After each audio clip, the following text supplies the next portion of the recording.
কান্ত তুমি আমি কালীৰ যুদ্ধ কৰিবা তুমি এনে অনুৰোধ ছয় থাকা তাতে বলে জিঞ্জিৰি লগাই সুগ্ৰীৱক বধ কৰিম মই তোমাৰ সন্মুখত কান্ত তুমি আমি কালীৰ যুদ্ধ কৰিবা তুমি এনে অনুৰোধ ছয় থাকা তাতে বলে জিঞ্জিৰি লগাই সুগ্ৰীৱক বধ কৰিম মই তোমাৰ সন্মুখত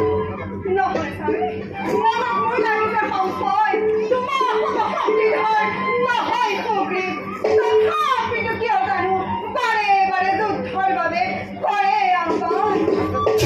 জানিব পাৰিছো পুত্ৰ অংগদৰ মুখে কোনো বীৰে সহায়ৰ বাবে চাপিছে ওচৰ সুগ্ৰীৱৰ অযোধ্যাৰ ৰাজপুত্ৰ শ্ৰীৰাম